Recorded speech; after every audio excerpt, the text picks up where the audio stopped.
Hey, alrighty. Very sorry to everybody out there for that. We had a bit of a technical issue with YouTube here this evening, and unfortunately the update, it looked like we were live, and it was not. The button was gray, it has turned white. We'll try this all again here, but we are live now, take two, and maybe Ron, you want to throw that intro for us again? Yeah, let's do it one more time. I'm literally just in here having pestered Josh and Charles before we went live, not even knowing that we weren't live at the moment. But well, hello and good afternoon. Well, good afternoon. Good evening, everybody. There we go. Charm. Welcome back here to Slow Motion Broadcasting, and welcome back to the Ray Esports Club Racing League. This is round number 3 for group number 2, coming to you tonight from Phillip Island. My name is Ron Mullins. I'm probably gonna be getting out of the commentary booth in a couple of moments on because I'm not meant to be here. It's Joshua, Wilkie, and Charles Boshell with you on the broadcast here tonight. And I will say to all of you tuning in, you did not hear the show that I got the opportunity to hear over the past couple of minutes. These guys were very informative, and we'll bring the thunder of course here it's really tonight. too bad. I was really on fire. Yeah, that's how it usually goes. It's happened to me sometimes. I nail one open, and that's like, oh, well, that wasn't the actual one. That was just the test one that I do before I turn my mic on. And then when it comes live, I say good afternoon 3 times, and then finally spit the words out in the right order. So, gentlemen, I am going to let y'all go and handle qualifying. I'm going to go watch the cluster, you know what, that's going down in Bowman Gray Stadium for the NASCAR Clash. You gentlemen have a good show. Enjoy, Ron. Yeah, so we'll start this all over again, Josh. Yeah, let's do it again. We're here at Phillip Island, and we've got a doubleheader, of course, our double feature tonight with the Mustang starting us off. The Miatas comes in a little bit later. We're already 7 minutes into qualifying. Miles Crabb on pole, Christopher Hamilton in second, Chuck Labano, Ian Anderson, Kyle Robertson, your top 5. And we were being very good. Obviously, you are producing the American Muscle Series, which is on Tuesday nights here on Slow Motion Broadcasting. So quite familiar with these cars. Obviously, the cars have been here for Coon's age, as they say down here in the South. These have been on the service as long as there's been a service, just about. So these are the old venerable Ford Mustang FR 500Ss.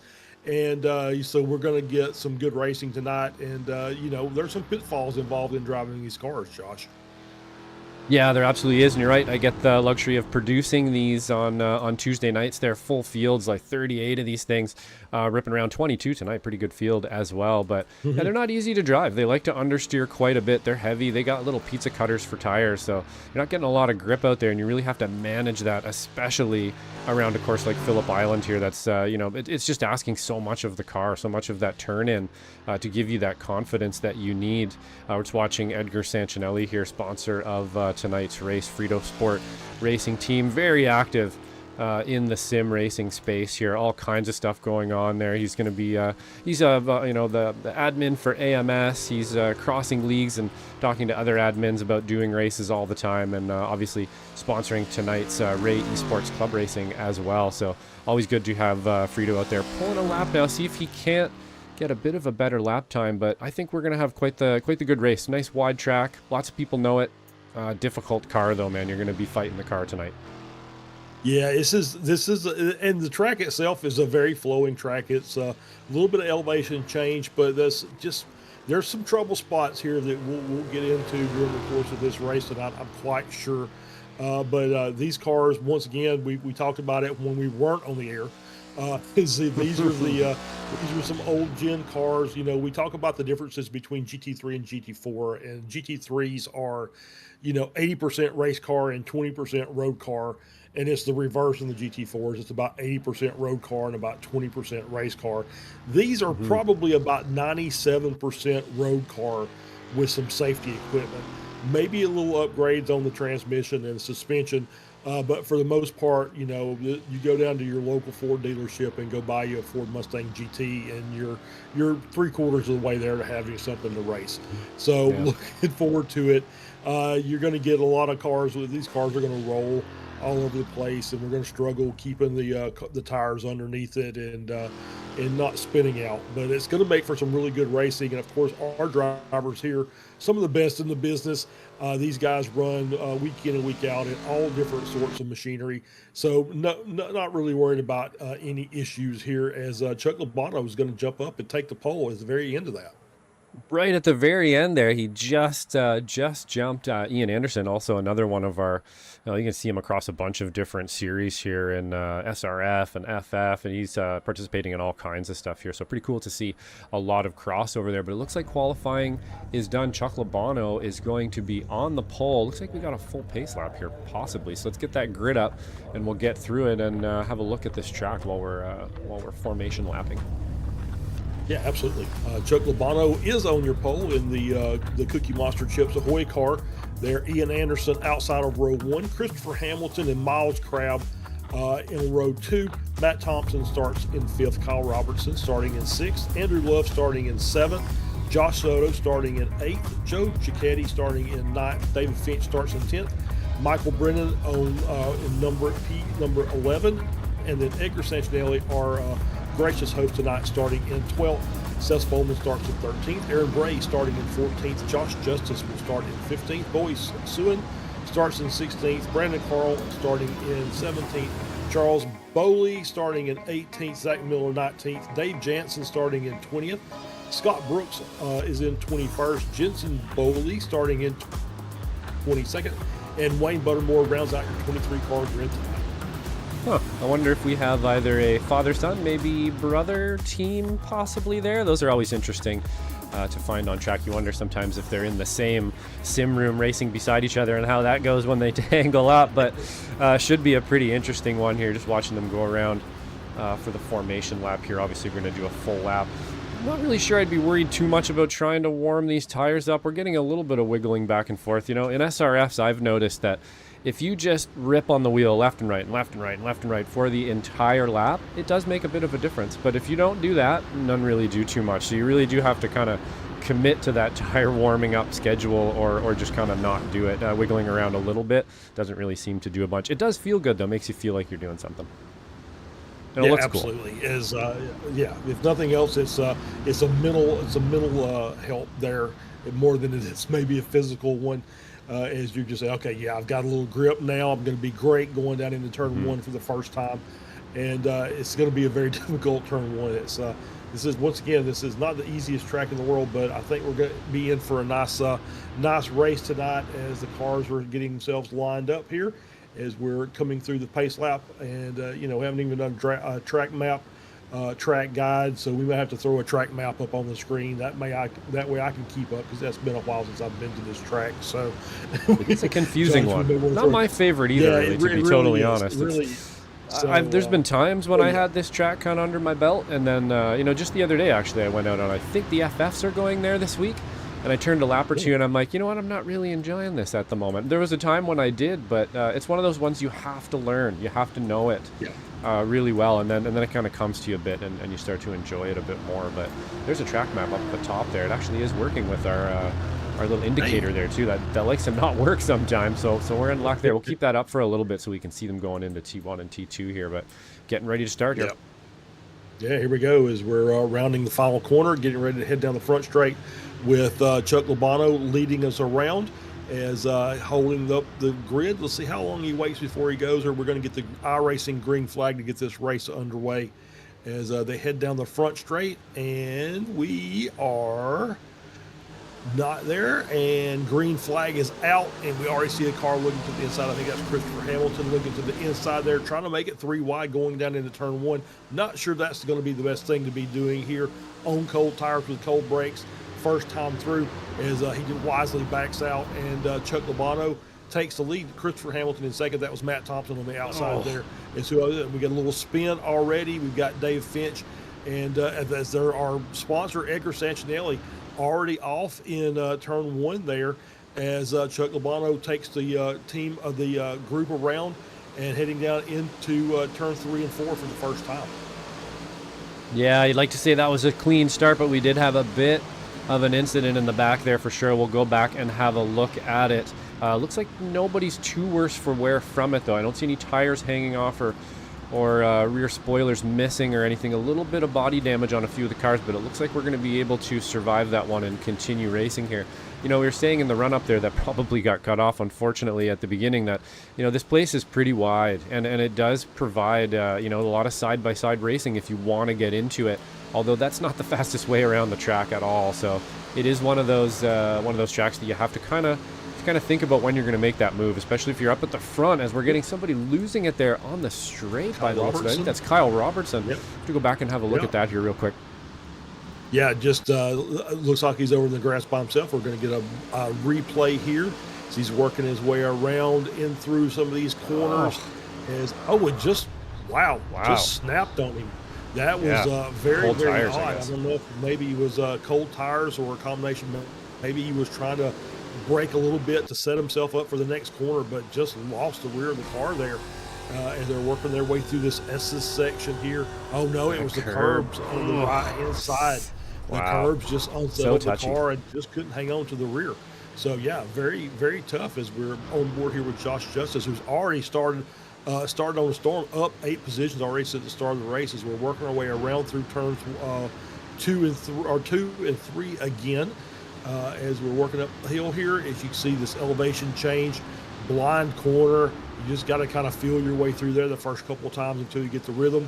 You're going to get the run down here. We're going to go into this very, very sharp turn 4. It's very, very difficult corner to get right. We see many accidents here, especially when the pack is pretty tight.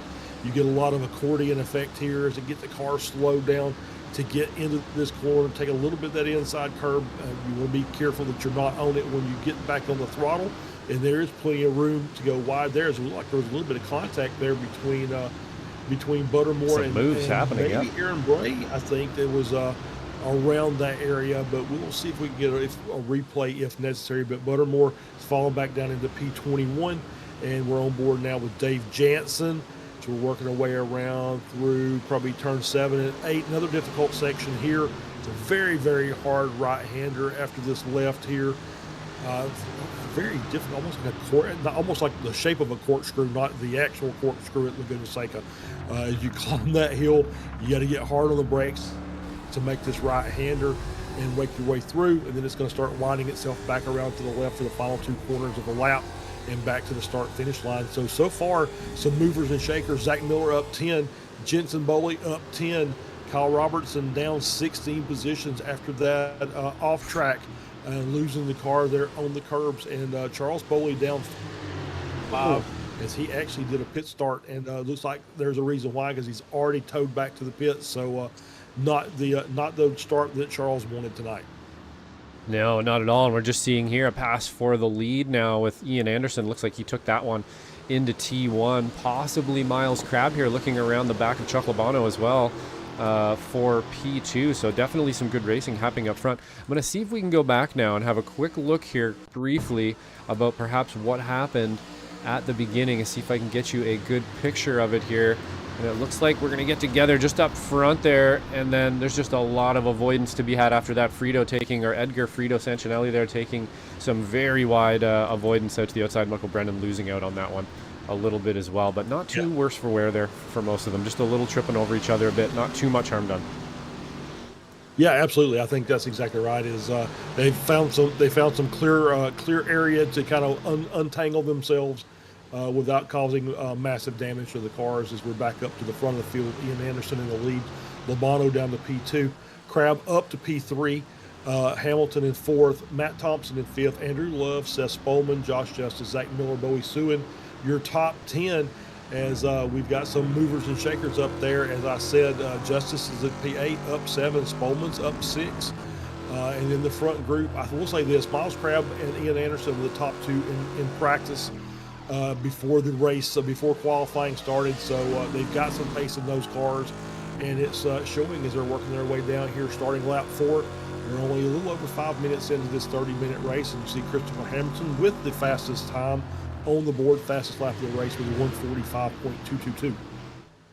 Excellent lap time there as we're just watching Miles Crabb going up the inside of Chuck Labano. Not going to be able to make that one stick. Very hard complex of corners here. You think you kind of have it done going into there, and then it does almost always come back on you like this. He's actually lost a position because of that, and is maybe threatening even to lose another, getting hung out to dry on the outside there, Miles Crabbe. So a little bit of an uncharacteristic move from Miles Crabbe, actually. Usually, not that wasn't, too brainy. There's definitely a brainy move, but he's usually out there really thinking in the car, really calculating those moves, and, maybe Phillip Island just throwing up some of those question marks as some tracks do. Yeah, absolutely. You're exactly right there, Josh. Miles does a great job. He's always, seemingly always in contention. It doesn't matter which series we're running. If he's in the race, he's up toward the front. And yeah, just that turn one, you've got to get that move done after you get out of the corner. Otherwise, you're susceptible to the switch back by the track. As we're still on board here with Hamilton, you see Lobano getting a little loose there. As they're making that left-hander coming up the hill, just loosening the tail just a little bit, as now he's looking to try and battle Anderson back for that lead again. He's on the, I believe he's on the outside here with Anderson on the inside. He is indeed. That's Anderson on the outside. Cookie Monster's Anderson. Okay, thank you. Okay, yeah, Cookie no Monster's problem. Anderson. Very sorry about that. So there's Lobano taking the lead back over, coming out of the final corner down the front straight. They're going to get the draft here. I'm not really sure.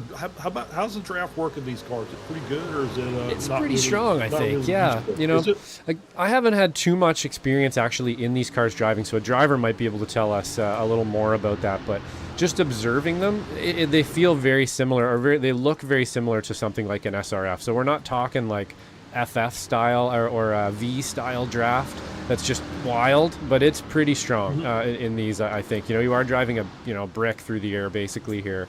There's not a whole lot of aerodynamics. I would be surprised if any air is actually reaching that spoiler in the back in any sort of efficient way. But yeah, there's definitely some draft happening there for sure. And we're getting a bit of a stonker battle here in the front. This top 4 or 5 cars now, you can see the way driving side by side will slow you down. As these other cars start to join the party now. Andrew Love, another, weekend warrior as well here, the 945, driving around, doing pretty well too now, catching up in 5th place. Miles Crabbe back in 6th, so man, that one cost him. I wonder if he got a slowdown or something. Yeah, I'm not really sure there. Didn't see any indicator that there was a slowdown, but yeah, just losing another position here is Andrew Love is trying to close inside magical 1 second. Once again, don't know if that's, but I think this is the way you mentioned it. These the bricks here, the old Mustangs is more like a Miata, just kind of making a bigger hole in the air, which is great for the car behind until you get into a corner, and then you have nothing on the front splitter to help you get the car turned. So it's a double-edged sword there. Yeah, you're going to be a little bit faster down the straights, but it's going to be a little more difficult to get that front end set to try and get into a corner, as we see Michael Brennan dropping down a few positions down to 17th. So obviously got something crossed up, and it's allowed the other cars to get through. As we're back on board with Crabbe, he's going to make that move down on the inside of turn 1, get that move done back up into the top 5, and starting to close that gap back down. So maybe Miles just had to reset himself there a little bit, get back in his rhythm to make that charge back up to the front. You start to see a little bit of a gap there between Anderson and Thompson. And now Crabbe, as we're back on board here with Cicchetti, doing battle there with Boy Suin for that's the final position in the top 10. As they're side by side down the straightaway here, and it's going to be who's going to be the last of the late breakers going down into this very difficult turn 4. And it's going to be Cicchetti in the 9th. Zach Miller actually sneaks in ahead of Suin to take over P10, and Boy Suin will will end up in 11th with a nice gap back to Josh Soto. And we haven't talked about Josh yet. He's actually down a little bit. He qualified. Normally Josh Soto is one of those that likes to come from the back to the front, but he decided he was going to qualify tonight. Not really helping him out a little bit. But we'll keep an eye on it, because Josh is usually fast in anything he gets in. Yeah, he's always really quick for sure. These cars being pretty one-off and very different than a lot of other cars. I don't think they have the new tire model. I could be totally wrong about that, so maybe somebody in the chat can help me out there, but I don't think they're getting any more updates. Either way, it's a bit of a one-off car that you don't get into very often, which is unfortunate, because they're really fun cars to drive. I really enjoy them anyway. I was kind of hoping they would continue to get updates. But yeah, Joshua Soto, always one to watch. Likes to kind of come through the field. He'll usually kind of start, maybe in the back and then try to come through the field. For Christopher Hamilton here, taking a look up the inside, more of a kind of press square for intimidation move there. I don't think he was actually really looking up the inside for sure there. I don't think he was actually going to go for it, but you want to get in the mirrors a little bit. You want to make sure the drivers in front of you know that you're around. We'll see if we can get to some replays of some off tracks and action here in the next little bit, as we kind of seem to go a bit line to stern here for the moment. Yeah, absolutely. As we'll continue our front watch here, as Hamilton looking to the inside there at turn 4, not able to get the car around. Still kind of battling there on the inside. That's we're going to switch to the outside. Unfortunately, that's going to leave him susceptible to Anderson coming up the inside. And it's going to be able to move into that second position. As you see Hamilton running really wide, catching that car on the curbs, in the grass with the rear tires, manages to get it wrangled back around and headed back in the right direction. He's going to slide down into P3 with Thompson and Crab just behind. And the battle is still continuing up here at the front with Lobato and Anderson and Hamilton just really swapping positions back and forth. That's allowing these cars behind to kind of close the gap a little bit. You even see Andrew Love now within that 1 second range and starting to close that gap as well. So, you got to be very careful with the racing that you're doing as we move down here to Aaron Bray running in P14 with Edgar Sancinelli right behind in 15th position. David Finch in 16th, Michael Brennan in 17th. You see a nice little 5-car battle there for position with another car up in front. I think that's Zach Miller. And Dave Jansen is the leader of this little pack. And so we got a nice little 5-car, 6-car battle here in the mid-pack as well. So still several good battles here out on the track with the top 5 still pretty much nose to tail.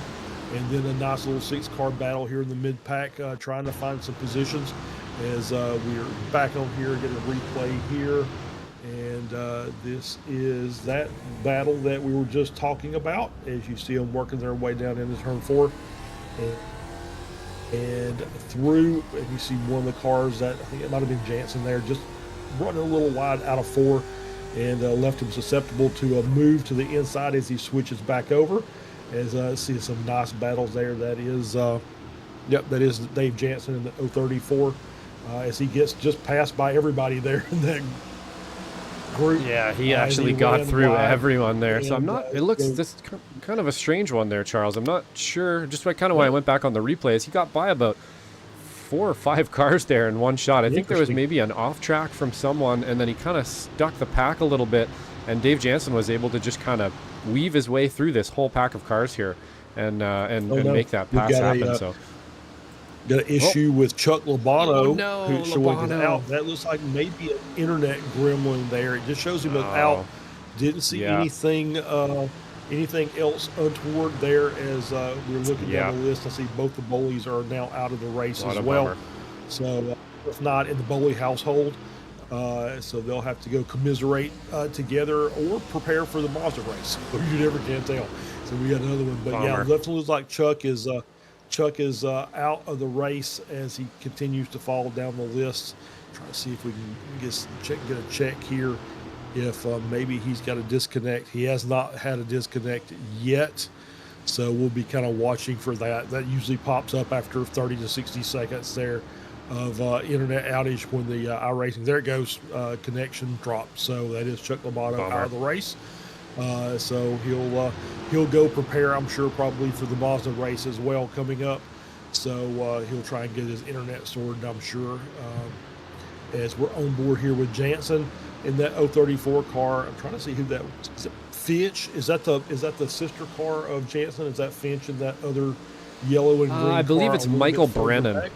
Michael Brennan is the Australian team there. I believe they're both from Australia. We've seen, actually, I believe Brennan runs in AMS. I don't think I've seen Dave Jansen yet in AMS, but you can tell actually some of these cars out there, Charles, if they have a wing on the back that has a green wing that says Pro on it, a blue wing that says CH on it, or a red wing that says AM on it, those guys are from AMS. So that's how you can kind of tell our AMS drivers out there today. As actually looks like Aaron Bray is about to take the position there from Dave Jansen.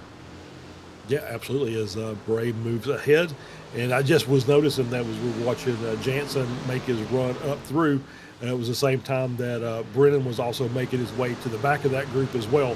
So it was Yeah. Kind of an odd thing to see. It there is. They have the with same one going paint job. forward and one going back. Yeah. So I will say this: I was as we were watching on board and watching the battling here, we see that purple car there on the outside, the 22 car there of David Finch get a little wide coming out of 4, kind of cost him a little bit of his momentum, and so he's into another little battle here amongst this group. But I was watching one of the famous streamers here on iRacing.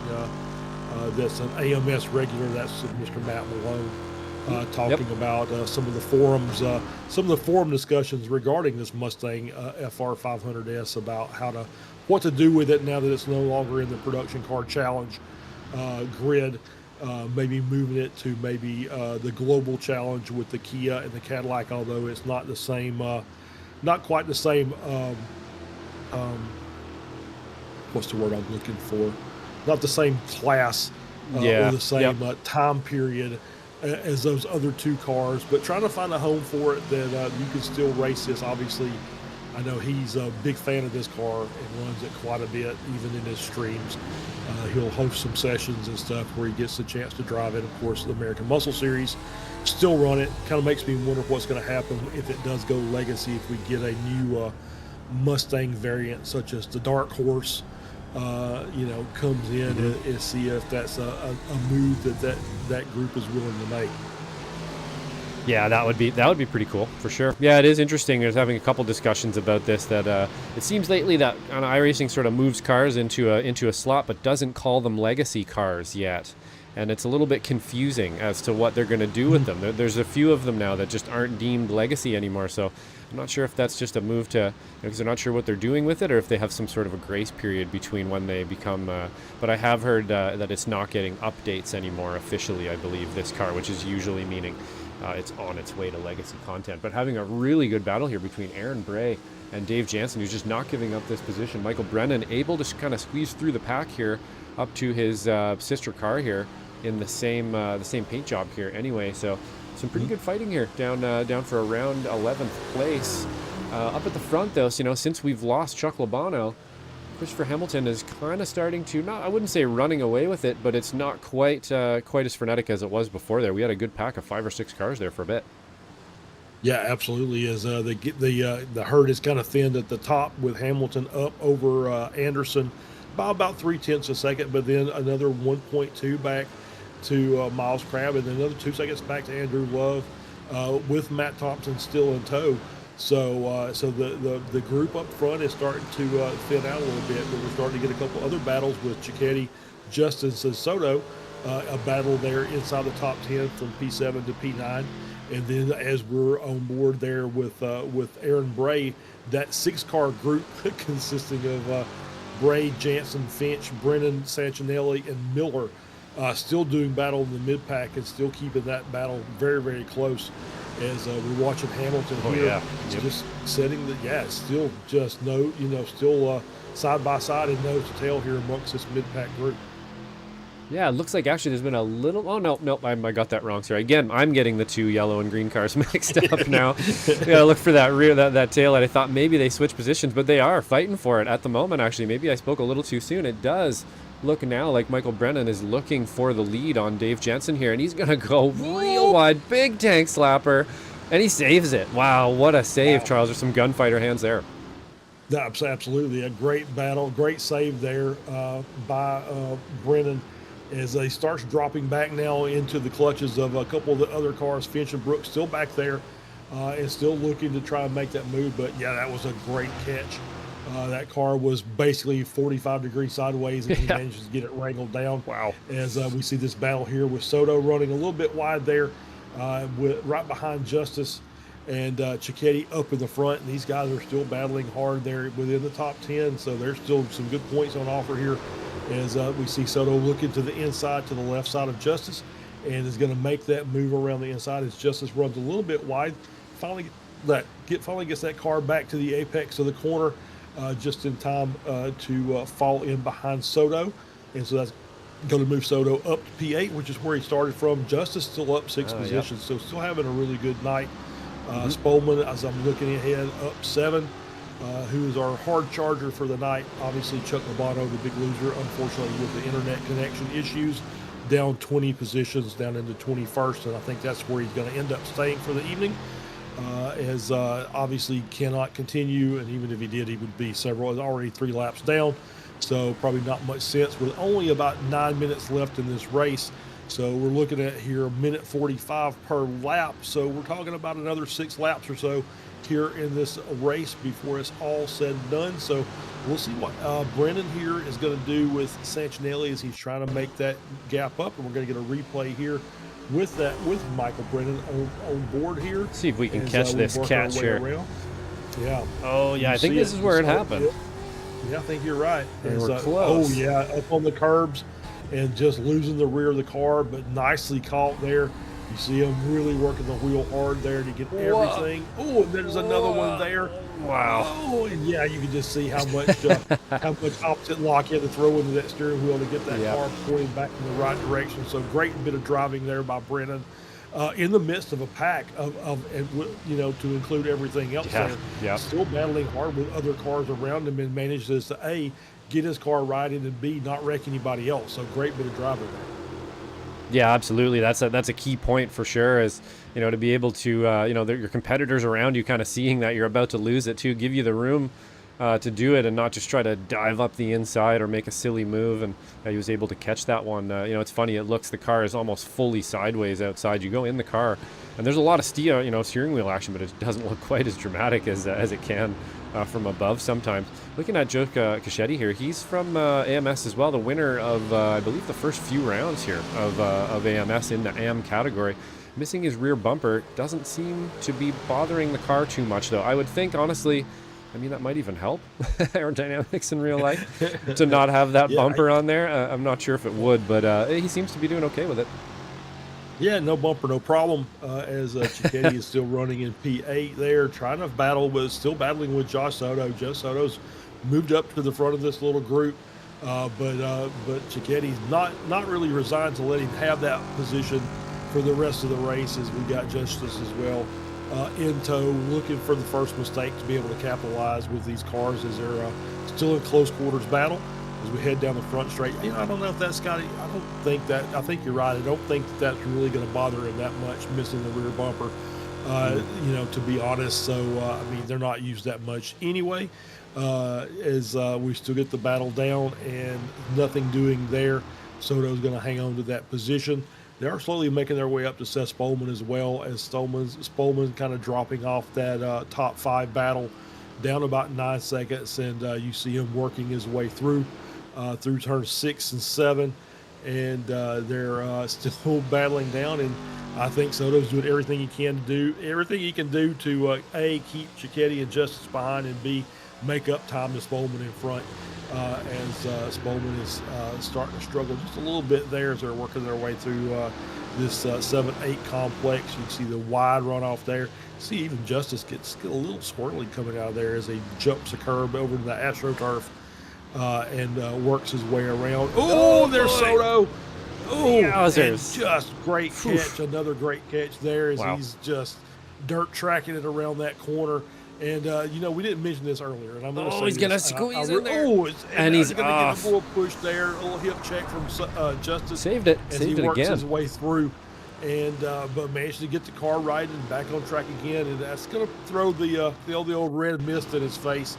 A little bit. We'll see what happens should he manage to get caught back up. We'll get a replay of this here as we see this battle there. And, just a little bit of a hit check. Justice taking it really deep inside on the apex, jumping over the inside curb, and manages to find the car's width to get through just ahead of Soto there.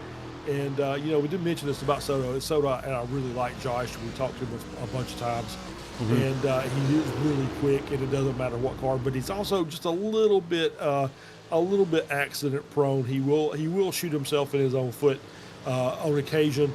And I think that might have been one of those occasions there. And then to make matters worse, Justice is going to come rub some dirt in the wound to get through. And now Justice will battle with Cicchetti Cicchetti said, look, just because you guys buy him does not mean you're going to stay in front of me. I'm going to try and get back up to that position. That's where I started from. So we'll see what happens here as this race still with about four or so minutes left. So we got about probably going to be 2 to 3 laps at the line when we get there. We'll have to get a good check there of our leader Hamilton, who's still got that 0.6 of a second gap over Anderson. Crab not able to close the gap. He's still down about 1.6. As we're on board here with our sponsor for tonight, Frito Sports main man, the guy in charge, Edgar Sancinelli, excuse me, running in 15th, just behind Michael Brennan, and is still in that group, in that mid-pack group, and still fighting for every position he can get.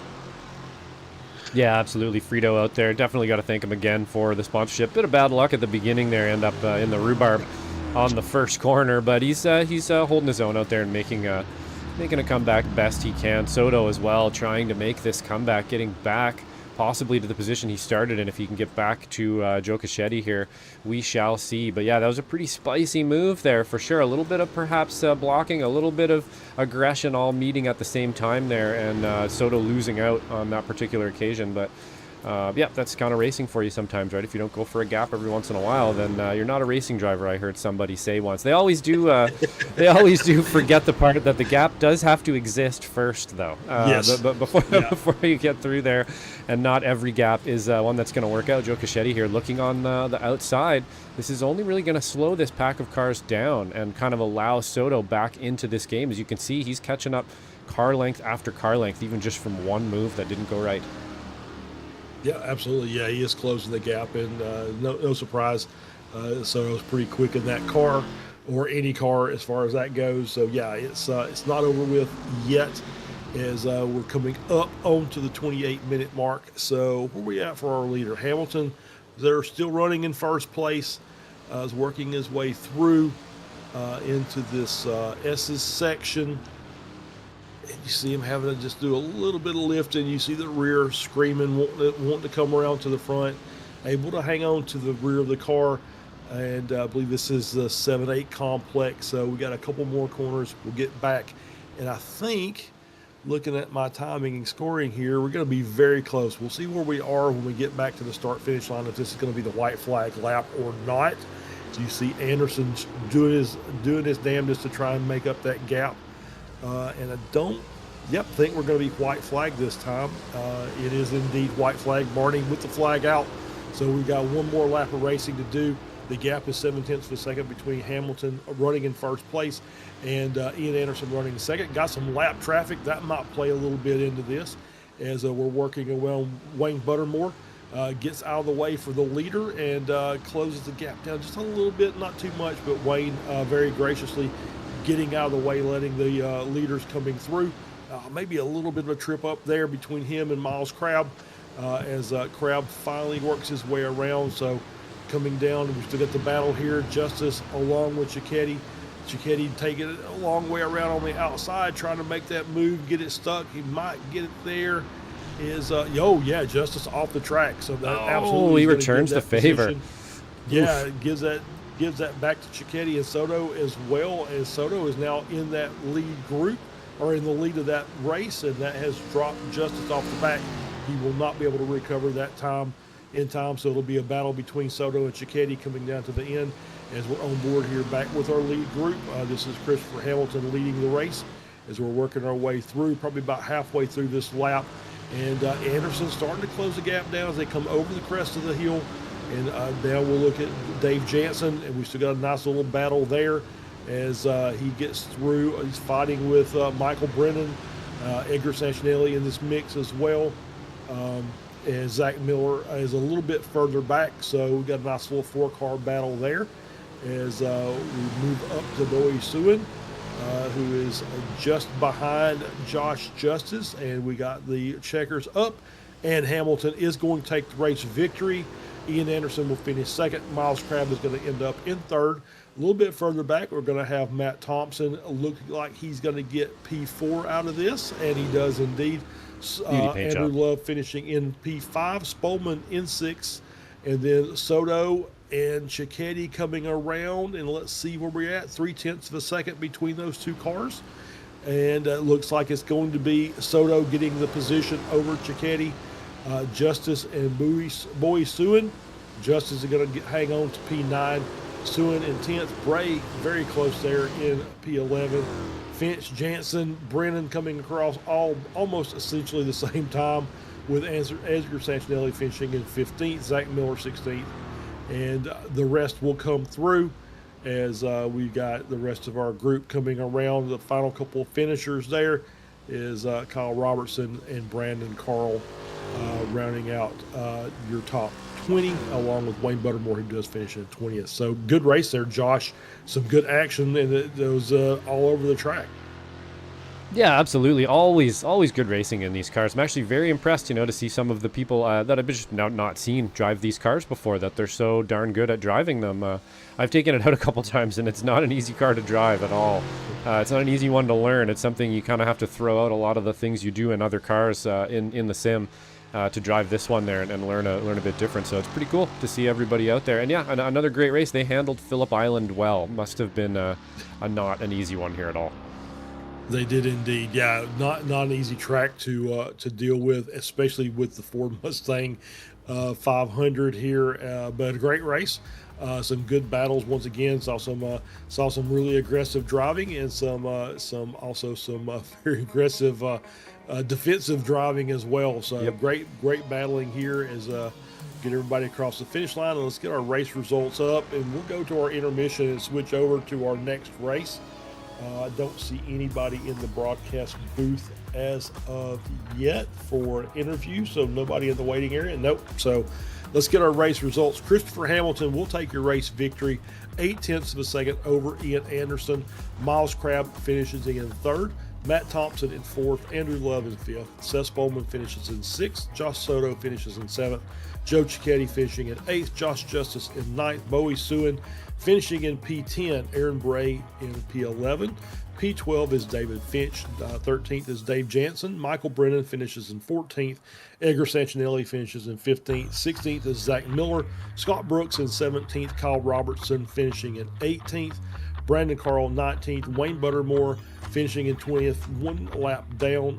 And then our final 3 cars, Labano, obviously with a disconnect early in the race, and Jensen Boley followed by Charles Boley, both out very early. And I think that is going to be it for our our Ford Mustang FR 500S race. We will be back in just a couple of minutes. We'll get reloaded here, and we'll get ready for our Mazda MX-5 race. Also here at Phillip Island, that's Group 2B for the Ray Esports Club Racing League. We'll be back in just a couple of minutes.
getting hit multiple times coming out of that bike section. More drivers coming to blows.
And welcome back. We are back for Group 2B. This is the Spec Miata here at Phillip Island. Once again, I am Charles Boshell. Alongside me doing double duty tonight, commentary and running the production booth is Josh Wilkie.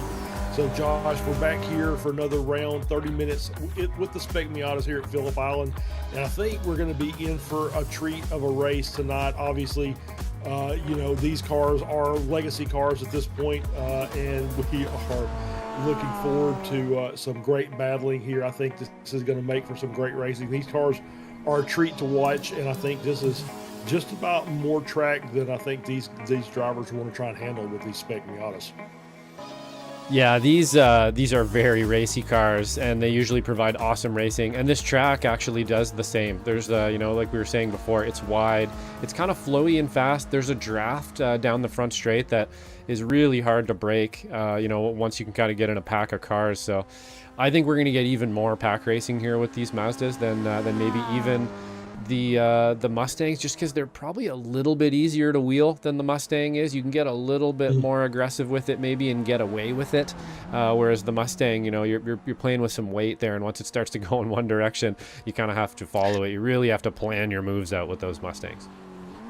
Yeah, absolutely. I think you're exactly right. I think for those who may be new to watching this, these are the older style Mazdas with the tin top, so not the convertibles with the roll cage that you see at your normal MX-5 Cup race.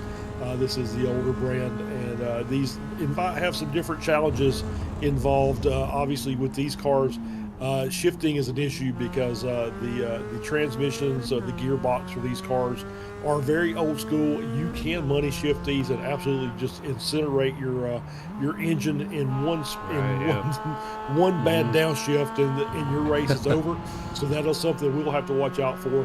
But I think the wide track is going to invite some better racing, as because these cars slide around quite a bit, and it's going to be fun to watch these drivers wheel it and do some side-by-side battling. And yeah, you're right. The draft is going to play a role in this as these cars get stuck together maybe a little bit longer. As we're on board here with Josh Soto, currently on pole with about half of the qualifying done with a 150.806. Miles Crabb in second. Byron Hayes is in third with a meatball flag, but obviously is past time with a 151.4. Good enough for third place. So he did not run the Mustangs, so he'll be the Spec Miata tonight, as well as Michelle Lynn running in fourth. Michelle, one of the admins for the Weekend Warriors in the Formula V, does a great job, is a fantastic driver, and is a racer herself, both in real life and on the sim. So good to see Michelle out there. Christopher Hamilton will be sitting in sixth, Kyle Roberts in seventh, Jensen Boley in eighth, Chuck Labano in ninth, and Ian Anderson rounding out your top 10. So some of the same characters that we had in race one are out here for race two.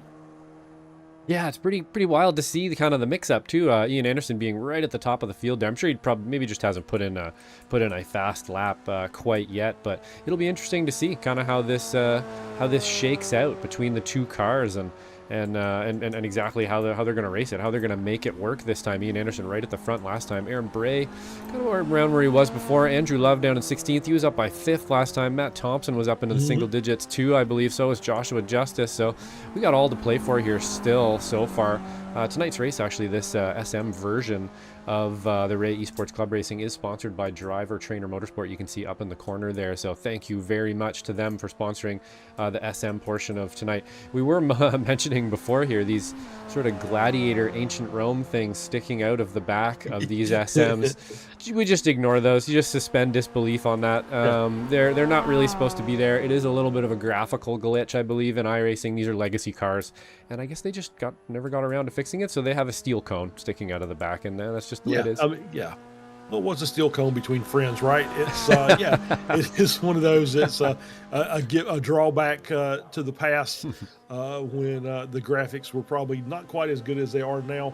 So obviously you see a few little glitches here and there with some of these legacy cars. That would be one of them. But once again, it's not going to hamper the racing. It's not going to, you're not going to pop somebody's tire doing some side-by-side battling with them. So we should be good to go for tonight. As Soto increases his gap, it's down to a 150.569. So great run there by Josh. We told you he was fast. So he's got that Spec Miata on point here with Miles Crabb. But I'm looking down the order here, and the top 10, with the exception of Soto, P2 through P10, the gap is only 3/4 of a second. So there's going to be some pretty tight racing during the course of this race. I think we're in for another one of those where we got some 5 and 6 car packs out there battling to see who's going to end up in front. Yeah, absolutely.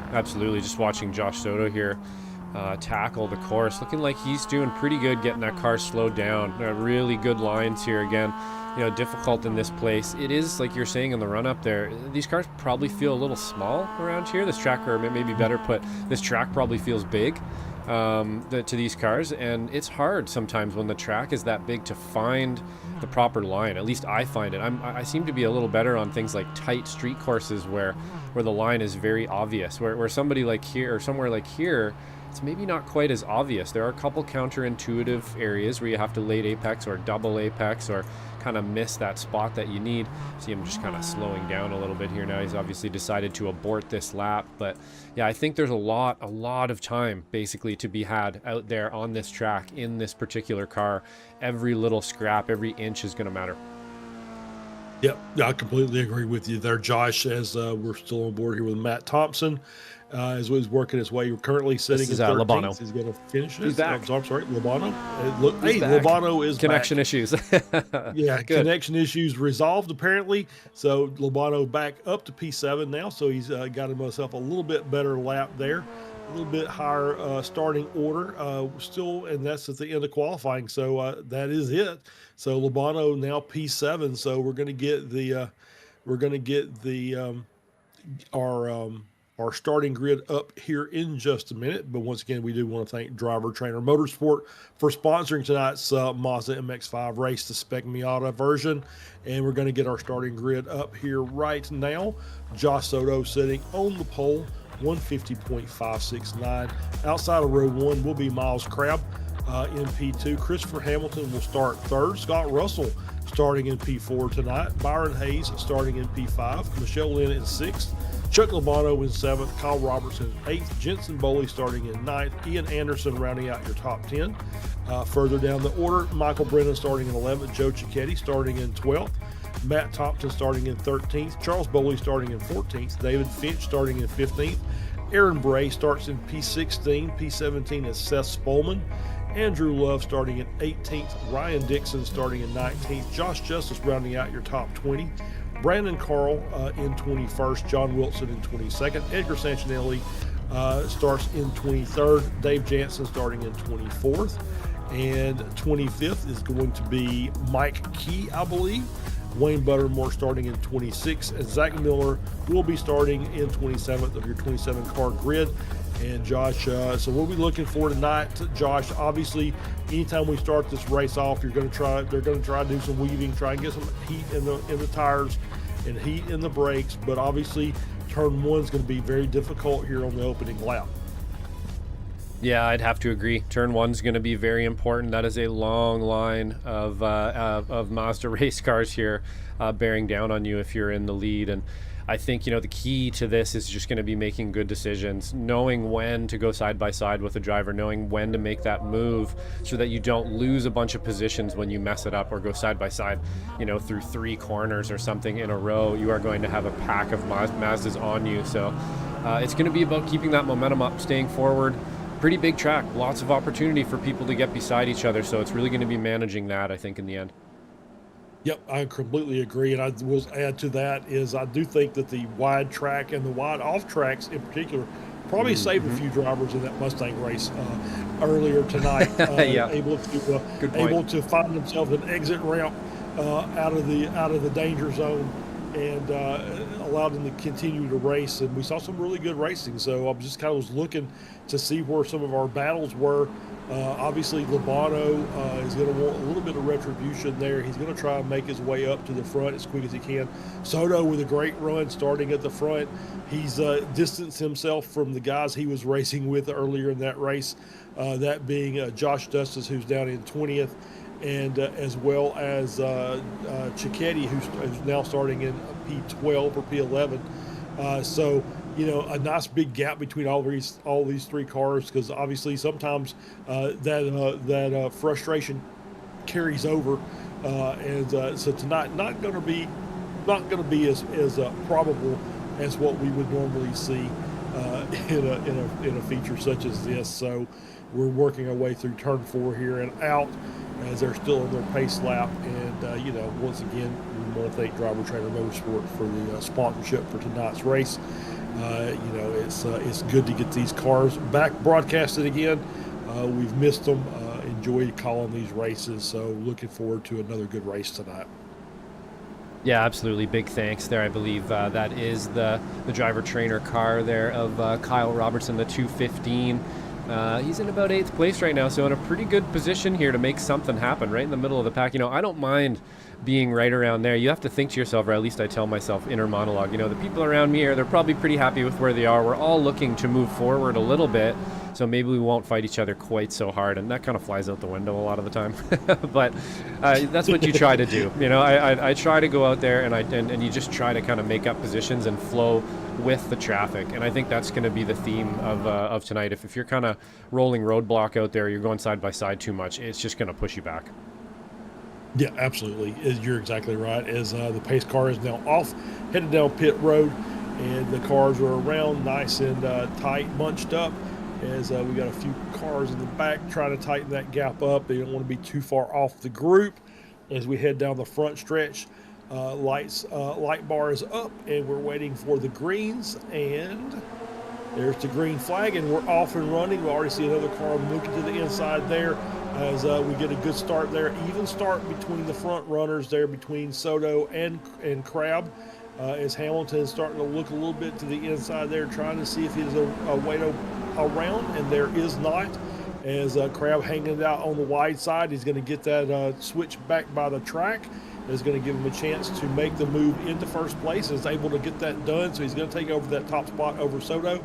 Still too wide all the way back through the field as we're heading through, but a good start by everybody. I see only car down is John Wilson, is down 5 positions off the back a little bit, as well as Dave Jansen. So we had a little bit of a scuffle, but both cars still running and still moving around, and they'll have an opportunity to catch to the back of the field as they get to run by themselves while this group is still packed up.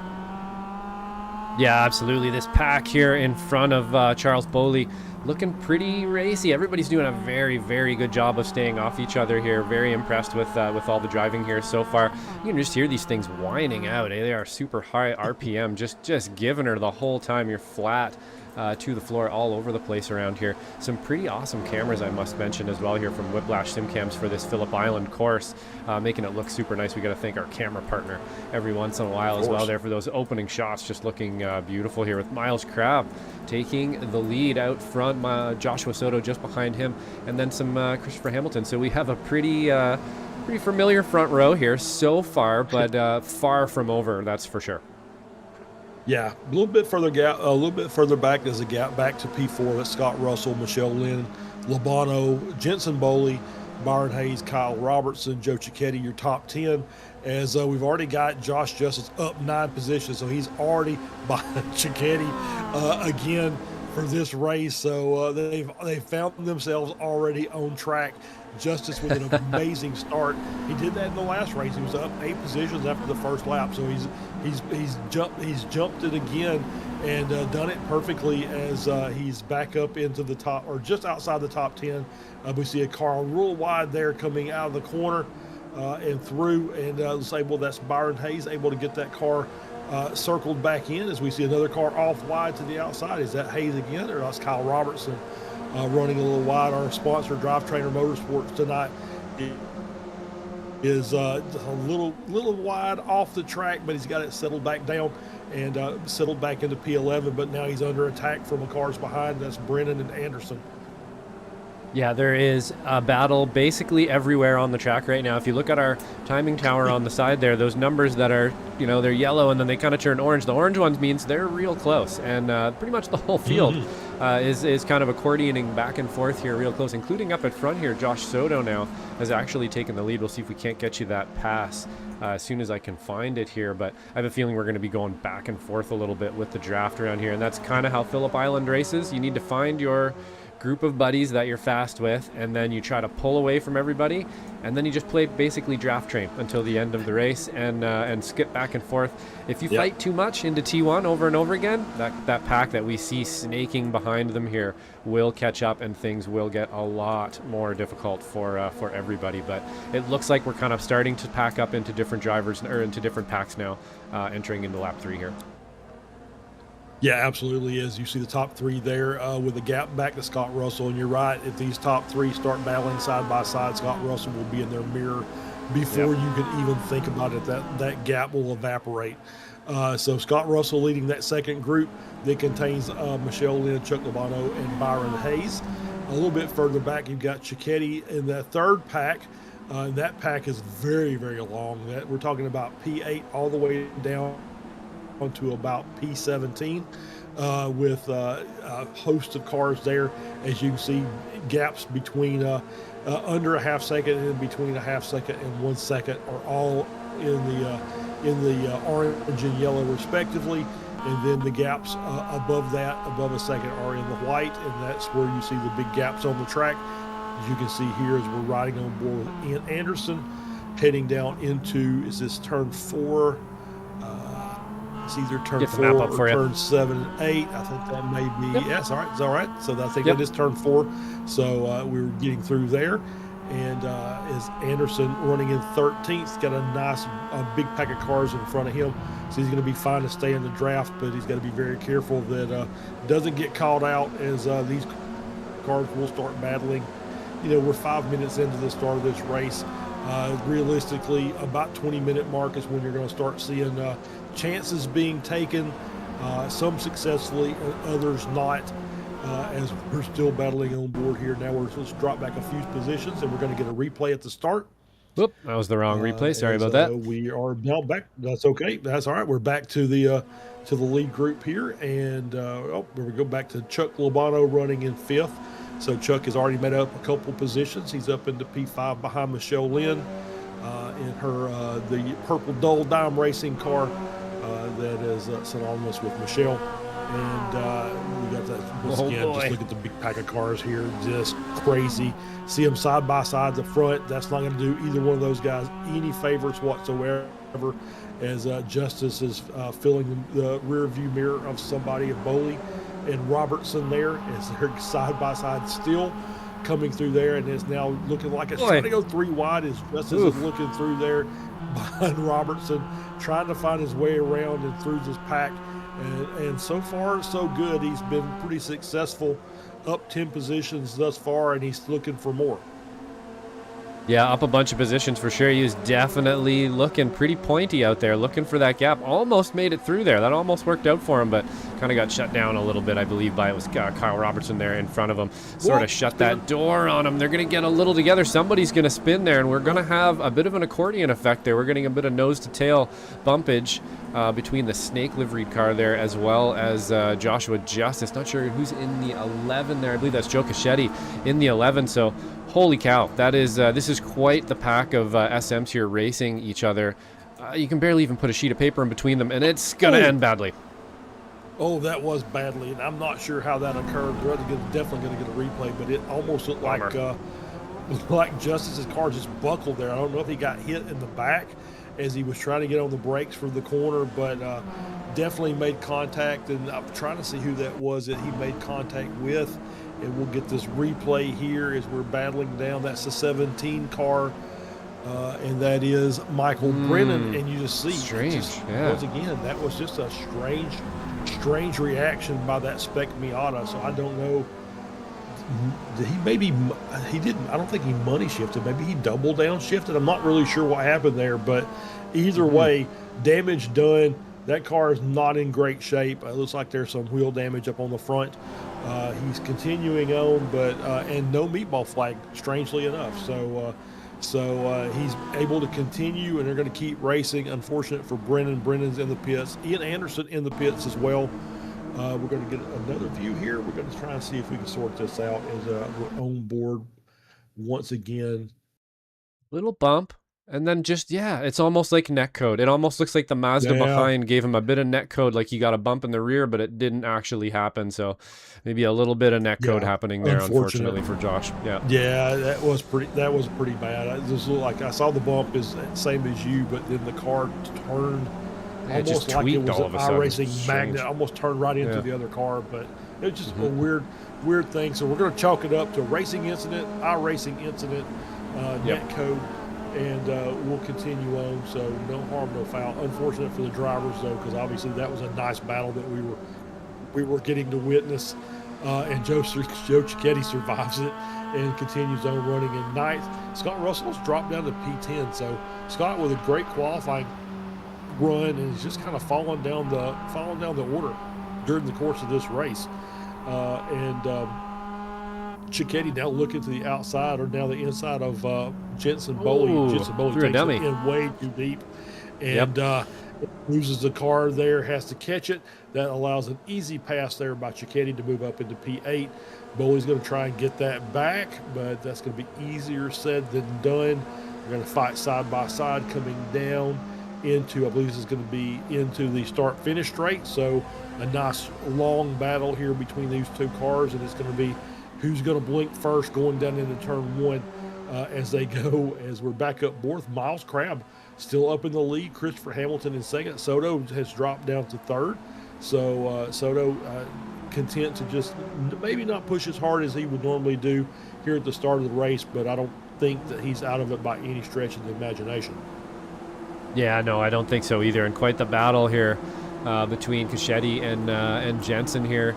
Not an easy place to pass, to actually make the pass stick, as we're seeing. You kind of get by someone. So many lines out here. You can make that cut back and get back to it, but he's been able to survive a few incidents in front of him here. We're seeing a lot more spread out driving now. Looks like Sancinelli here is in a bit of a battle with Scott Russell, as well as another one of our weekend warriors we see. I race racing pretty directly with actually Scott Russell on SRF often, and he's a fast driver. He's a quick guy. He doesn't give too much quarter out there either. He's not just going to let you by. Very fair guy, but he's not just going to let you by either. So not an easy guy to get around. Should be a pretty good battle between these three.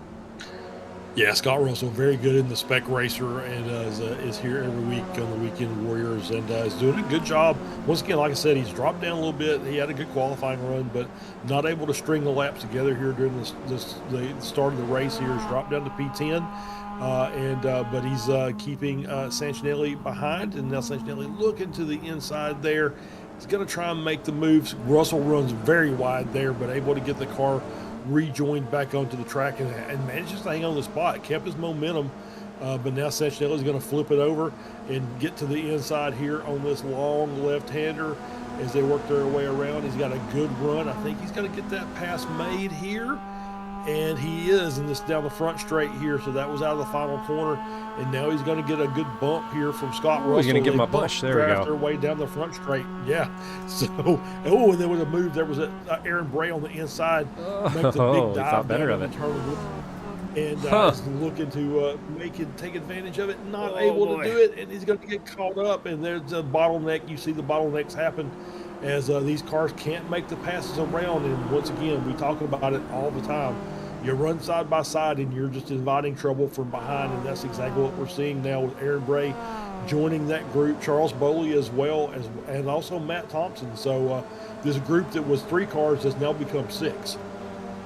Yeah, absolutely, and you can see how quickly that happens, like you're saying there, Charles. One kind of side by side move, and all of a sudden the cars are right beside you. We saw Sancinelli there pass Scott Russell just in time to get to the straightaway to get passed back into into T1, and that's kind of the way things work around here. We're actually seeing Sancinelli. Actually, he is still up in the front there, but the draft very powerful around here, and the pushing. We actually saw a little bit of help there from Scott Russell as well, actually pushing, and it looked. For a moment, actually, he pushed a little bit, and then Finch popped out, and then he was like, you know what, I don't think I'm going to push you anymore. I might go for this pass. And then he decided not to, and now we are where we are here. So maybe we'll see that kind of happen once again, but yeah, the push almost not working for him there. Yeah, it just did seem like that was going to be, as we do the move to the inside there on Bray. That is Charles Boley looking around and getting through to pick up P13, so he's able to get his way around Aaron Bray there. To move up another position, and he's a little bit closer as to the next car up, and that is going to be David Finch. So now we're looking at that battle as well, but still Edgar Sancinelli still leading this train. The Pied Piper out there, Frito Sport, continuing on as we're now back up to the front of the group, with Hamilton now taking the race lead over Miles Crabb. Josh Soto still running in third, not really pushing the issue just yet. Still only about 13 and a half minutes or so gone in this 30-minute long race. But Hamilton and Crabb looking pretty racy up at the front. And the draft, I think, is starting the game of leapfrog up here amongst this lead group. Yeah, absolutely. I just kind of start focusing on it now, noticing that things are tightening up. There's a bit of passing back and forth going on here. It's always interesting to kind of see, who wants to lead. It's always, kind of wondering when and where you should lead the race. And you kind of have to figure that out as a driver out there, and how to play that kind of ebb and flow back and forth with your competitor.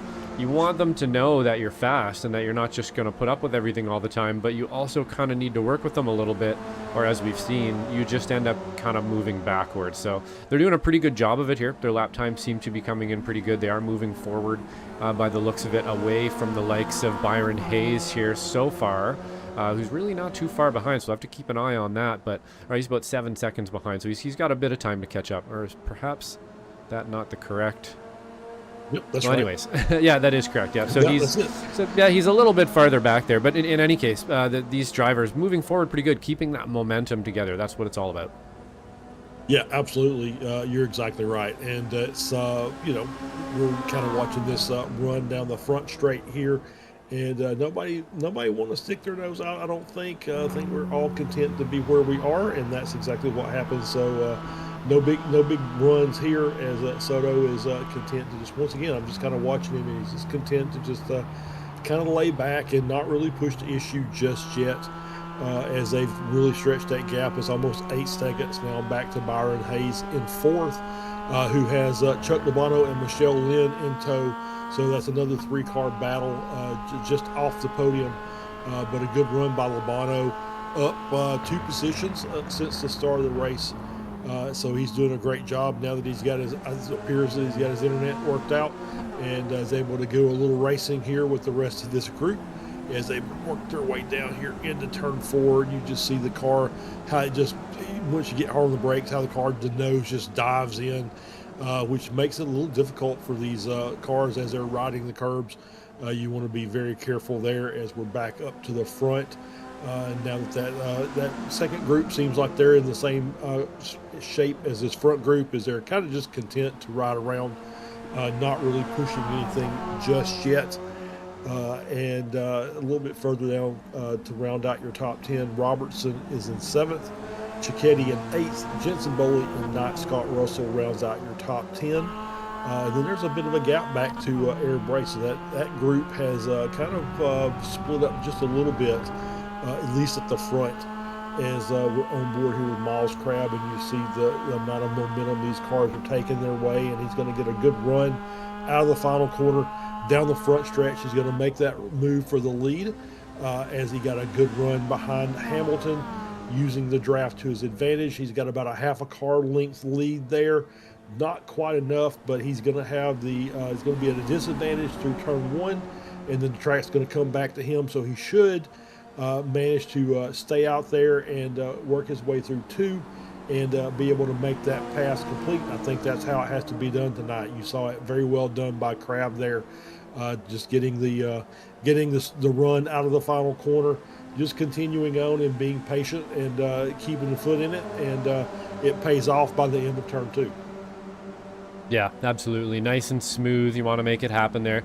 You need a kind of a partner in passing in this kind of racing here that's going to kind of facilitate that pass and not turn the screws on you too hard, or become a rolling roadblock, because then you both just lose speed. So this group here kind of facilitating each other's speed a little bit, at least for the next few minutes here until we get into the wee hours.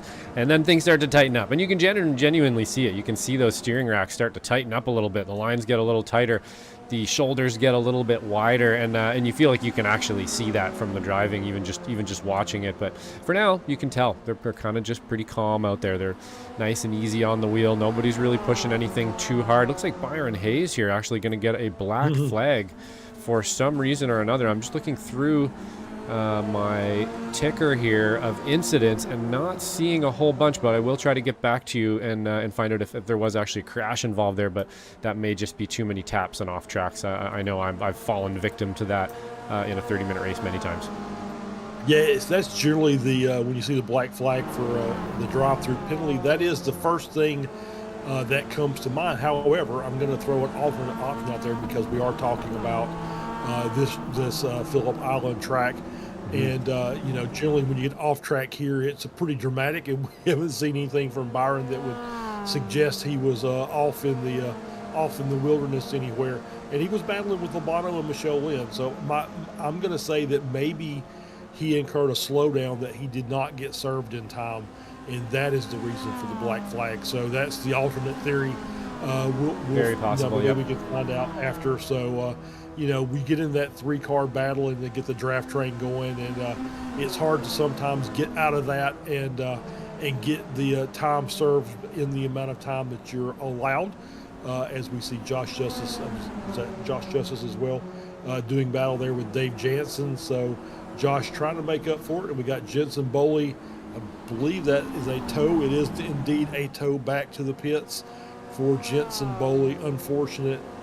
So something happened to Jensen there during the course of the last few seconds. We got it off track here. Back. Something happened. We'll get you that right away here. I think we're going to replay from Josh as we're on board here with Jensen Boley. Looks like we're headed down into turn 1. We are indeed, and way too much speed. Bit of target fixation there, I think. Yeah, you got in that draft, and he said, "You know what? You know what? I'm even going to go a little bit because of the way the car stopped and he just parked. I think maybe that might have been a hardware malfunction. So he might have yeah, you might be right. Yep. I'm going to just park the car or get out, tow back." Because it just like is a straight line into, through the corner into the grass. Luckily, nothing hit, so he was able to get off the track and off back to the pits safely without causing damage to anybody else. So that's the best part of that scenario. Unfortunate for Jensen though, as he obviously was having a pretty good run tonight. So it was up around around the P10 area. So he was having a good race, and just unfortunate he was not able to complete it. As we're back on board here with Seth Spolman running in that 10th position, right behind Matt Thompson. As you see, I think somebody's been using Matt as a bump draft partner as well, judging from the back of that car. It's looking so Matt having a little bit of damage to the rear, but he's got Seth Spolman in tow, and there's still that big group there with Thompson, Spolman, Sancinelli, Bray, Brandon Carl in 13th, Ryan Dixon in 14th. So you got a nice big 6-7 car train there, still doing battle. And hey, good to see Brandon Carl, old box Carl up there in P13. Didn't have a great run last race, but he seemed like he's doing pretty well here in the old Spec Miata tonight. Yeah, for sure. Is another driver, another character we see out there in many of our series out here, always racing really hard. He's also in the AMS, very involved in sim racing and stuff. And when we love to see that, of course, always with the cool graphics on the car too there as well. Lots of cool paints out there. I was going to say with Seth Spolman as well, one of my favorites with that topographical sort of theme going on there on the Appalachian Autobahn car. I've always really liked that one quite a bit. Very cool stuff. Yeah, as close as I live to that area, I've never been up there just for a driving trip. I might have to try that once. The old Tail of the Dragon, and some of the other nice areas they have up there in the Appalachians and the Smokies as well. So that's excellent. Yeah, pretty cool stuff. About that. That's okay. Just calm down. That's all right. Well, you actually blocked it good. I was like, you have a mute button or something? I didn't even hear it. I do have a mute button on my microphone. There you go. Yeah, good timing. It's in close proximity. So that's that's one of those bucket list items. I have to try that out one of these days. Yeah, for sure. A very cool looking paint. I agree completely. As him and Thompson are still stuck together, nose to tail there, and Spolman looked like he was going to make another bump and decided, you know what, I think I'm going to go by this time. We're at the 23-minute mark, so maybe it's time to start making some moves. So he's going to take that inside line there into one, get the pass made before he even gets out of the corner. So nice job by Seth there to get that move done up into P9. And still a host of cars behind. And Matt's going to have to be very careful. He's going to end up losing some more spots. As got a little bit looser. Had to catch the car coming over the crest of the hill. He's got 4 cars in tow, and these guys want those positions as well. Yeah, there's a bit of wall of Mazdas there for sure, as we're seeing more Frito Sport cars here. Some TW3 liveries out there as well. Always really cool to see those on Frito and on Matt's car as well. That green car.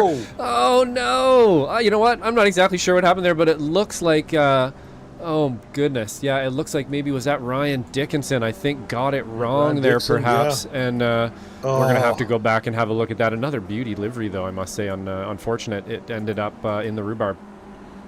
Yeah, absolutely. Yeah, just from the little glancing view we got of that, just kind of looks like he just was way too late on the brakes. As we're going to get the replay pulled up here, so we're coming down into turn 4, and Whoops. yeah, just way too much speed coming Get in that there. one more time here Tried for to you. make that move in late break, and just nowhere for him to go. Unfortunate that both Edgar Santinelli and Brandon Carl both got meatballs with that contact. So they're going to have to come in. They're not going to be able to get the rest of this race done in time. They're going to have to come in and serve that, and just very unfortunate. There. And yeah.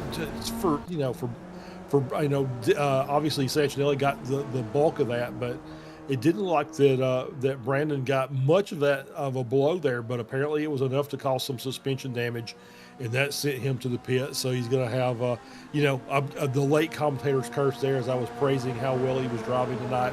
And then the next thing you know, he's involved, not of his own doing this time, with an incident, and just gets the worst out of that deal. Very unfortunate.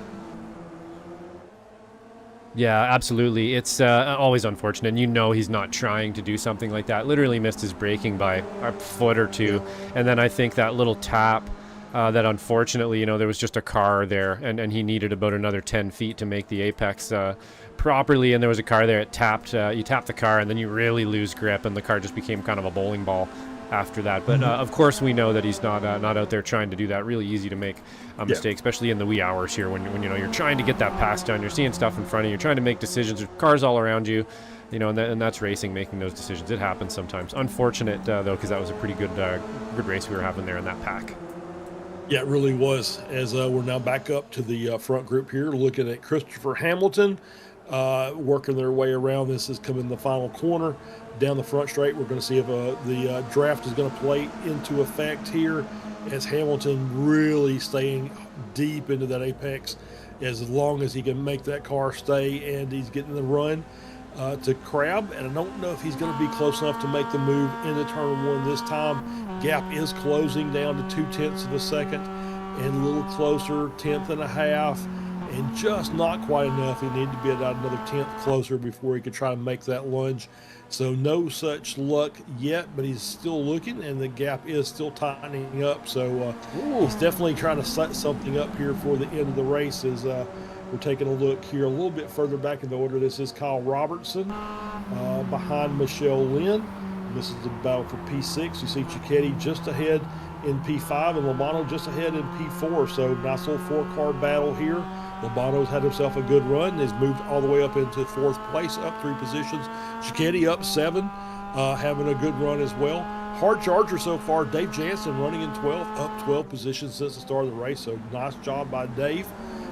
Continuing forward.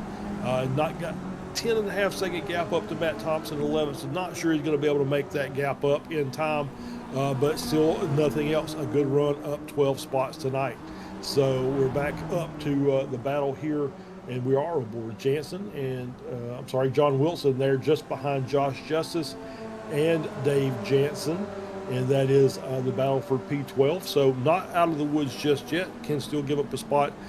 Josh Justice is up 7 positions and was up quite a bit more earlier. He wants that. He wants some of that time back, and he's going to do what he can to get in front of Dave Jansen before this is all said and done. Yeah, absolutely. Pretty good battle happening here for a while. Looks like John Wilson has actually kind of caught up to this battle. I think I haven't mentioned much of him during the race here, but up 8 positions since the beginning of the race here. So he's having a pretty good one himself. See if he can possibly grab on to maybe some misfortune in front of him here if they battle a little bit too hard, as we've seen here. Joshua Justice really getting into some deep battles here with some drivers. Always really fun to get that door-to-door battling there, and you're always going to get it with the number 99 for sure. Looking a little bit, he's trying a different line here, and John Wilson didn't really work out for him there yet. Yeah, absolutely. Josh Justice is a fantastic racer, is a I believe races the Spec Racer in real life. So very proficient in that car, both in real life and in the sim as well. See him as one of our Weekend Warriors regulars, and it's always good to see Josh out there battling in the iconic Petty Blue number 99 that I call it Petty Blue, but maybe we'll start calling it Justice Blue before it's all said and done. And, I like that, actually. In that 99 car, yeah. So Justice Blue, so I like it. Great, yeah, Justice Blue, yeah. So we'll coin that phrase as we're now back up to the front. Josh Soto magically is taking the lead. He's decided to jump. Decided it's time to go. I think, are we on the white flag lap, or are we coming around? We may be on the white flag lap. You know what? Let's check our flag guy out here. I actually have a camera that's on him. Not waving it yet, so I don't think we're quite there yet. So but you know, white flag next time by. Probably next time by here, I believe. Yep. So here we go. So Justice, Crab, and Hamilton. Soto, Crab, and Hamilton. Wrong Josh there.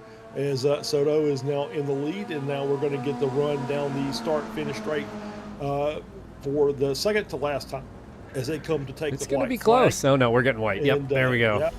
White flag, and we're going to see Crowd making the move to the inside, so we're going to get the battle down into turn one, side by side for these two cars, allowing Hamilton to close the gap even more, and Crowd gets the pass made through one. Justice looking to retake that position, but no such luck yet as they work their way through turn two. You see them really looking at the inside there, just hoping that Crab opens that corner up, but it stays in and is going to be on the defensive line going down into four. So having a good run there and staying to the right-hand side. Does not want to give up that inside line as they work their way down, and Justice is going to have to, or Soto is going to have to make it around the hard way, and they work their way through turn four side by side.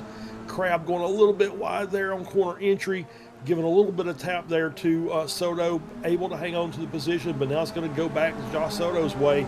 So he's going to take the inside line there, coming out through five, and then around we go, coming down through six, and then we're going to get this last little hard little right-hander through 7 and 8, and it's going to be to Crab's favor. He's going to be on the inside line there, and starts getting a little bit more of a run as they work their way over the crest of the hill, around this left-hander, and you see him just cresting the hill now, and is Soto going to be clear? He is not.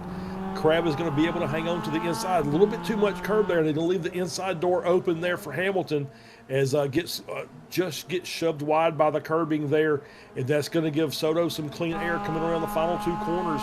It's going to be Soto followed by Crab, followed by Hamilton as they make their way down the front straight. Is there going to be enough draft there to get Crab back up? I don't think there is.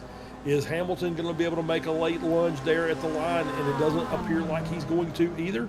And that is going to be Soto, followed by Crab, followed by Hamilton, your top three. So great run, great battling up there. Lobano's going to come around in fourth position. Cicchetti in tow. And that's going to be very close to the line. Oh, very, very close there as Hamilton, as Cicchetti just behind Lobano, 38 thousandths of a second. Robertson in sixth, Michelle Lynn in seventh, and that is the second battle. And then we got a little bit of time to wait here before we get Scott Russell and Spess Bowman still fighting there amongst those two, and Aaron Bray as well, as he comes across with a little less than a tenth of a second as the rest of our cars finish. What a great race there, Josh. Absolutely. Almost totally impossible to catch all the action on the last lap. There was about 5 or 6 battles going on, this being one of them here. John Wilson actually, I believe, winning out on Joshua Justice there. So he did make that pass happen. Joshua Justice slipping back one more position there. Dave Jansen's going to take 12th. Matt Thompson 11th there. And Bray made it up to 10th there. So pretty good racing out there. Wow, we're just going to burn him down here. I'm not thinking. Oh, Wayne Buttermore looks like he had a little bit of an incident possibly on the last lap there. He's dragging some tire with him, but always good to see Wayne out there. Just, he's always out there racing. Love to see Wayne every weekend in so many different series, and he's going to pick up 20th today. So great racing there as well from him. Mike Key, Sanchinelli falling way down the field there, getting a it was Key who got the meatball, but Sanchinelli, something happened to him there near the end of the race. Yeah, essentially the meatball from earlier in the race with the contact there. So So yeah, so I'm sure he came in and took his pit stop and got the car reset. Oh, good jump there. That by was a nice good and, one, yeah. and stuck the landing. Rodeo flip, Nice stomped job. it. Nice. No tires Right left. there. Suspension is totally bagged, but good jump. Clear the Wow. marshal post. Yeah, that was awesome. I might have to rewind that. yeah, I'm gonna rewind that. Nicely done. Yep, that was a good one. You don't get All to right, see. you're gonna get a very replay of the often. replay there, so that'll be great. Yeah. Well, let's have a look here in See the slow mo. run down. That is one full flip, a twist, another twist. Oh, very nice. Very nicely done. We get to burn cars down here often, and not often do we see one get burned down quite that well. No, absolutely not. That was a fantastic race. So let's see. We should have everybody across. So let's see if we can get our race results. Let's do it. And we kind of do have a couple of drivers waiting for some interviews. So let's get this done first. Josh Soto, your race winner, 0.3 of a second over Miles Crabbe. Christopher Hamilton finishing in third, rounding out your podium. Chuck Lomano in fourth. Joe Cicchetti, very, very close, fifth place. Kyle Robertson in sixth. Michelle Lynn also very close there in seventh. Scott Russell finishing in eighth. Seth Bowman in ninth. Aaron Bray in 10th. Matt Thompson finishing in 11th. Dave Jansen finishing in 12th. John Wilson 13th. Josh Justice 14th. Zach Miller in 15th. Ryan Dixon finishing in 16th. Ian Anderson in 17th. Michael Brennan finishes in 18th. David Finch in 19th. Wayne Buttermore in 20th. Mike Key 21st. Edgar Sanchinelli 22nd. Your final car on the lead lap. Byron Hayes finishes one lap down in 23rd. Brandon Carl finishing in 24th after that late race incident. Jensen Boley 25th. Charles Boley 26th. Andrew Love finishing in 27th. And all the way at the back, I don't even think he took the start of the race. He managed to run almost 5 laps before it was done and dusted for Andrew. And hard chargers for tonight was a tie between Dave Jansen and Zach Miller, both up 12 positions. Nice. So, Josh, we've got a couple of guys in our waiting room. Let's bring in our race winner first. Let's bring in Josh Soto. We'll have a chat with him. And I think I can pull him down if I can get everything if you can't, I'll grab him properly here. Yep, I got it. Josh Soto, congratulations on the race victory. Great battle up there between you and Miles Crabbe and Christopher Hamilton. Seemed like you maybe were playing a little bit of a sleeper there, just kind of laying back. Once you got past the beginning, just decided not to fight until the very end, and it worked out in your favor. Oh, yeah. I had a bit of a technical difficulty on my end. My headphones ran out of battery, so I was trying to charge them mid-race, and so I decided to fall back because the mirrors on the Miata aren't too good, so I didn't want to mess up anybody's race. Well, that was wisely done and successfully done. On top of that, so what are your thoughts about Phillip Island as a track? It seems like it's a nice wide track, pretty flowy, but there's a couple of challenging little corners here that makes life difficult for most drivers. Oh yeah. This is a very fun track, especially going down into the hill near the end at the hairpin. It's a very flow, nice mix of flow, and then you have a little bit of complex corners, so it really makes for a really good track. Yeah, absolutely. And I'm just going to say that I don't know where we're going to be next time. so again, last minute broadcast here. So Josh, we'll say again, congratulations on the race victory. And we'll let you go ahead and get any thanks to anybody that you'd like to thank before we let you go for the night. Oh yeah, I would like to thank everybody that's involved in this series, all the league admins, Stevie Ray. And I also like to thank Slow Motion Broadcasting. You guys do a fantastic job. So, thanks, brother. And I'll also like to thank. Oh yeah, no problem. And also like to thank my sponsor, Academy Sim Racing. Absolutely, Josh. Well, congratulations once again. Thank you very much for the kind words, and we'll see you the next time we're we're at the same. I believe track, it's Sebring. I think it's Sebring next time. Sebring. Perhaps. Oh, yeah, there we go. I think the Sebring. Mustangs and the Nice. SMs will be at Yeah. Sebring next time. March 11th, I believe, is the There- date for that there one. you I go. just looked it up, so I'm not going to pretend I knew, but there you go. Yeah, I appreciate you looking it up. And yeah, that's Yep. Sebring is a fantastic track, especially for the Spec Miatas. So that's going to be some really great racing, I'm sure.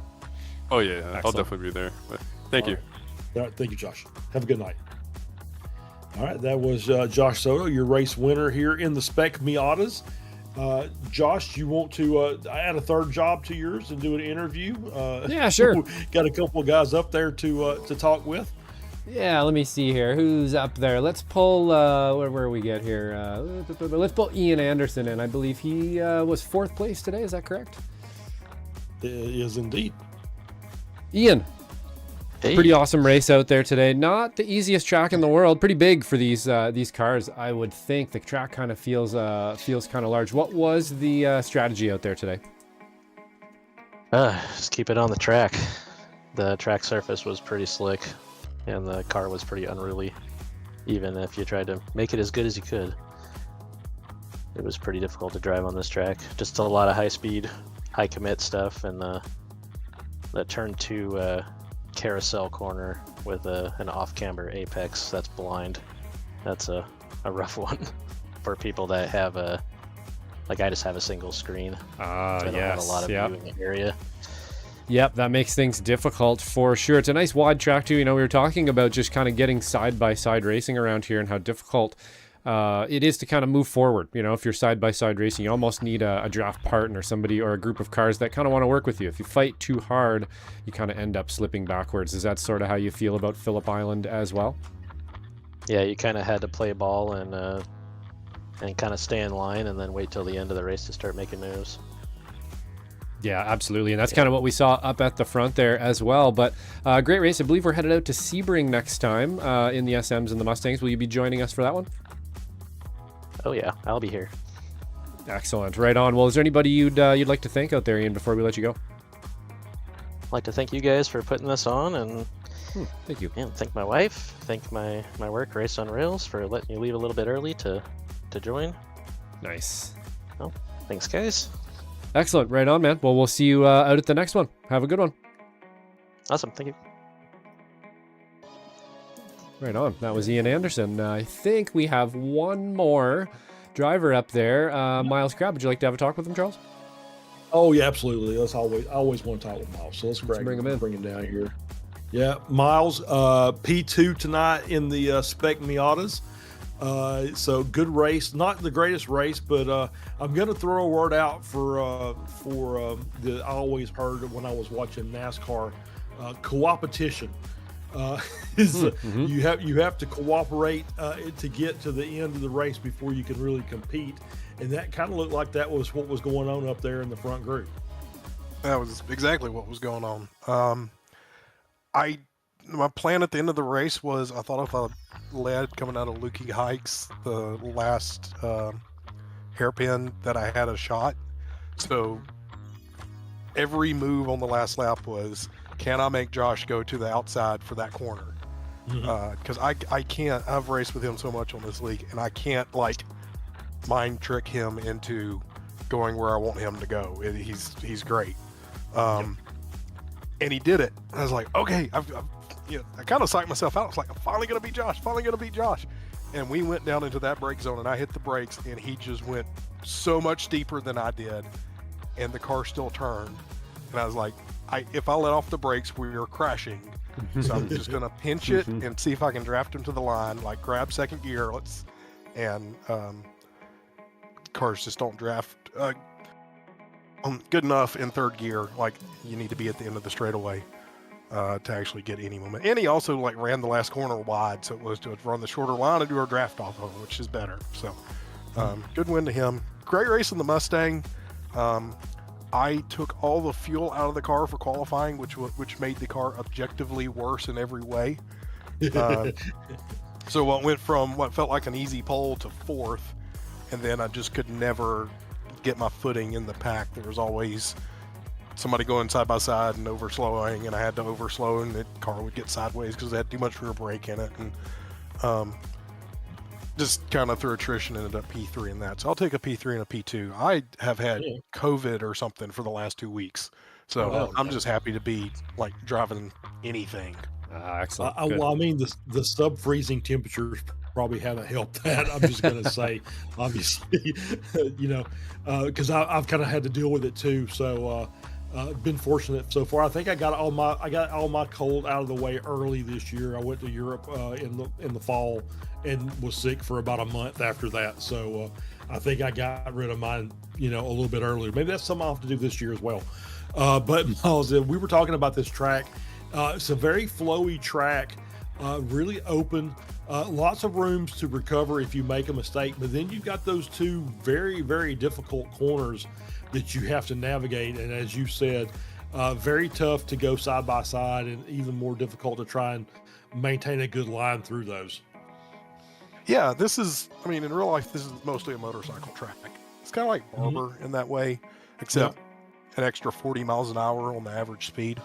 And it's just, there's a lot of undulation in the road that if you just drive the track, you don't notice. Like the Honda hairpin is the first one, and then Siberia is the fast left afterwards. It's banked, but it's got a crown.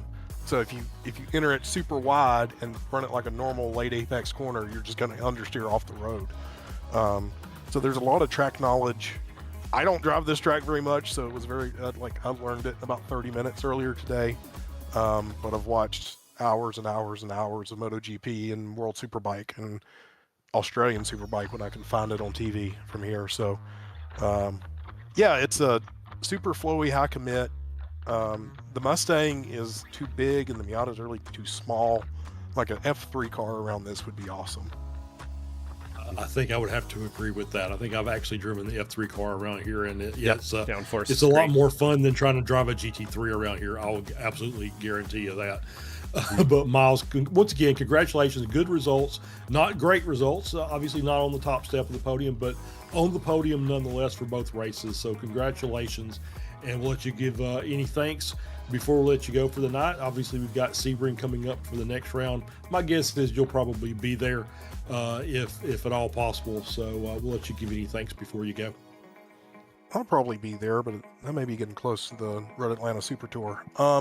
Thank y'all for broadcasting. Thanks, Stevie, for putting this stuff on. I don't know who sponsored, so thank you, whoever sponsored. Frito Sport and driver training tonight. Thank y'all. I was sick, so I don't even know if the last couple of weeks have been broadcast. But thank y'all again. Hi, Mom. Hi, Ren. Hi, Steven, Brandon, Jessica, everybody who's watching. I've been getting text messages, as usual, saying, wreck them for the win. I hip checked him into the Honda hairpin and was like, that's great. You have a crowd. That's awesome. But no, it was great racing with everybody tonight. Always clean. A whole lot of fun. All right. Congratulations once again, Miles. And we'll see you at the next round. And thanks for stopping by and having a chat with us. Thank you. And that was Miles Crab, your P2 tonight, and then P3 in the Mustang. So, Josh, really good doubleheader tonight. We had some really good racing and some, as they said, some cars that probably weren't designed for this track, but the drivers showed, their abilities tonight and put on a great show for us.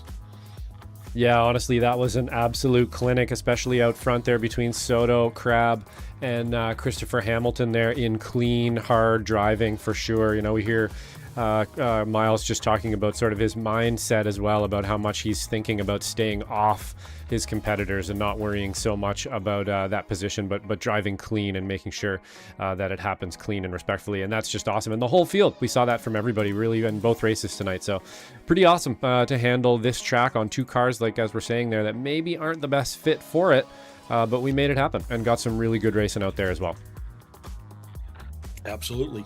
And that is going to do it for tonight for the Ray Esports Club Racing League. Once again, I've been Charles Boshell along with Josh Wilkie. Josh, thanks for the hard work as always. We will see you the next time we see you.